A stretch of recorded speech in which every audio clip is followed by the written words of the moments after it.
من عاداتنا الجزائرية غنشمو ريحة الطمينة، معناتها كاينة نافسة في الدار ولا قرب المولد النبوي الشريف، وجميع واحد رايح ياكل عندك الطمينة تاعي يطلب من عندك الوصفة تاعها بنينة بنينة بنينة وتحمر لك وجهك قدام ضيوفك. السلام عليكم الزينات، واش راكم؟ ان شاء الله تكونوا كاملين بخير وهانيين وصحتكم لاباس. راني سامحة فيكم وعلى بالي طولت عليكم الغيبة هذه المرة، اسمحوا لي كانت عندي ظروف وما خلتنيش نصور. ومع اقتراب المولد النبوي الشريف قلت علاش ما نشاركش معاكم هذا الوصفة تاع الطمينة على اصولها، بواحد السر اللي يخليها تبقى طرية فترة طويلة وبلا ما تخرج لكم الطبقة تاع الدم من الفوق، وحتى كي تاكلوها ما تجيكمش تتغزغز. تابعوا الفيديو حتى الاخر باش تستفادوا معايا، واللي ماهيش مشاركه دير ابوني وجامل الفيديو وتبارطاجيه مع صحاباتها باش حتى هما يستفادوا معانا. ونبداو على بركه الله. اول حاجه نحمصوا الشيشه ولا السميد الخشن، ولازم يكون من النوعيه المليحه. جيبوا مقله اللي عندكم، المهم تكون مقله ثقيله، نحطوها على نار قليله ونضيفوا الكميه تاع السميد. على بالي رايحين تسقسوني على نوعيه السميد اللي استعملتها في الوصفه تاع الطمينه.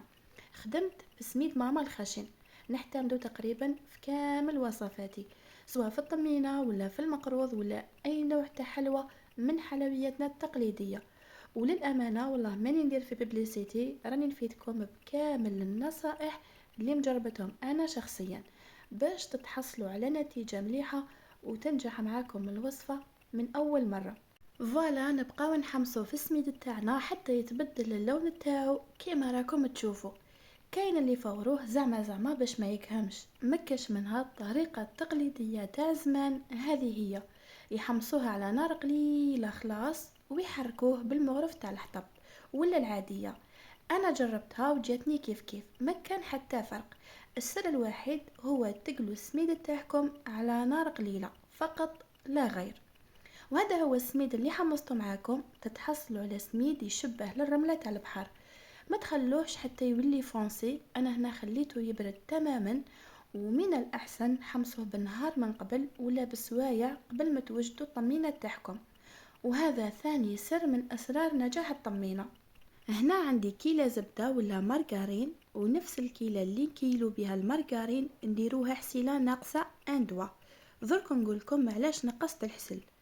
جبت كسرونة حطيت فيها كيلة تاع الزبدة ولا المارغرين ونحطها تذوب لي فوق النار حتى تغلي.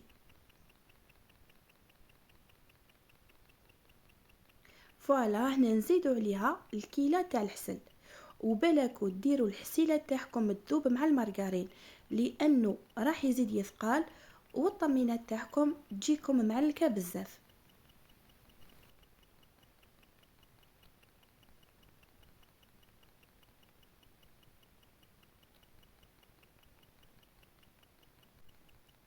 نخلطوهم شوية مع بعض حوالي 2 دقائق.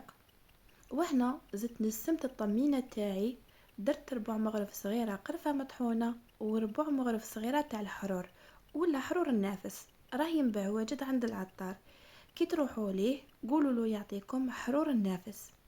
وهذيك الحسيلة اللي قلت لكم عليها من قبل نقصت منها ان دوا، عوضتها بحلوة الترك، هكذا باش تجيني الحلاوة تاع الطمينة في المعقول وما تجيش حلوة حتى تقهم.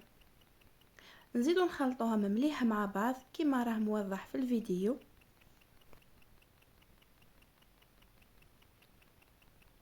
وهنا السر باش الطمينه ما تخرجلكمش الطبقه تاع الدم الفوق. نحكم البغا ميكسور ونزيدو نخلطو الميلونج تاعنا مليح مليح حتى يولي ثقيل ولونه يتغير للون الفاتح كما راكم رايحين تشوفوا في الفيديو. واذا عندكم دي كونكاسي تقدروا تزيدوهم ولا تعوضوهم بزوج مغارف كبار تاع جلجلان محمص ومطحون. انا ما توفروش عندي غير بحلوة الترك وجات قراب بنينة.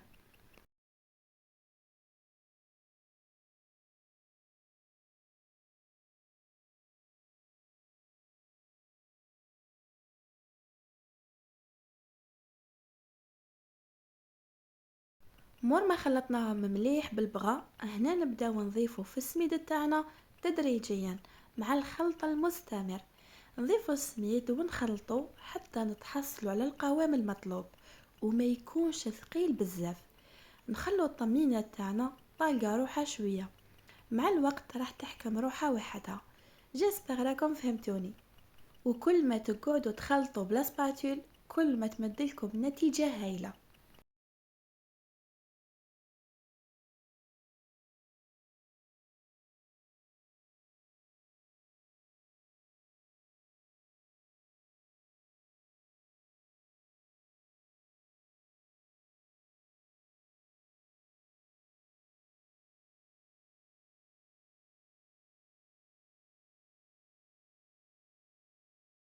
والطمينة تاعكم باش ما تجيكمش حرشة وتتغزغز كي تاكلوها نضيفوا لها الحليب.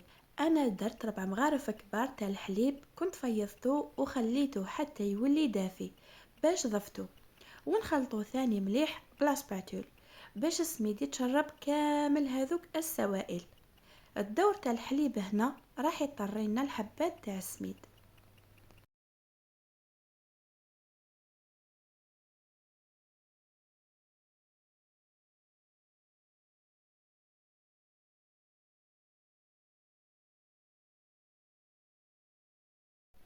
نجيبوا اسيات ونفرغوا الطمينة بهذا الطريقة. شوفوا كي تخلوها شوية طالقة روحها تتسقم وحدها في الطبسي.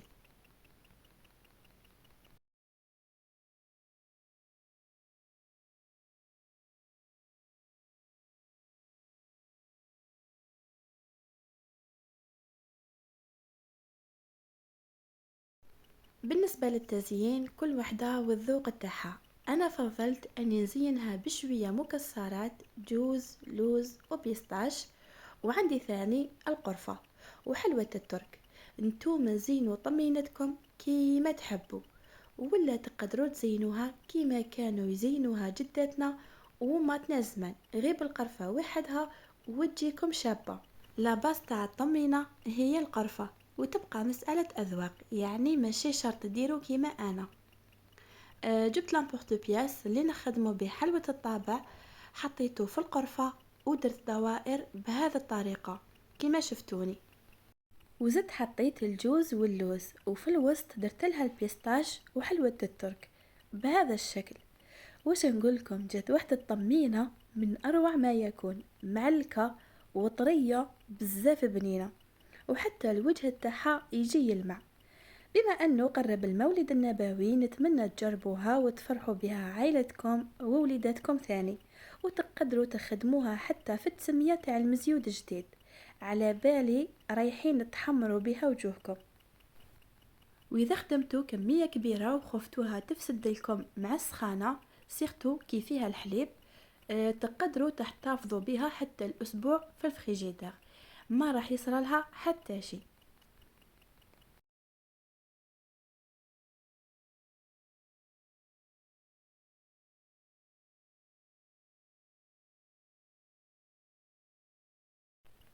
وهذه هي طمينتنا ولا تقنتها راهي واجدة معنا. في الختام نقولكم صحة مولودكم، نتلاقاو في فيديو جديد ووصفة جديدة. تهلاو لي في روحتكم، والسلام.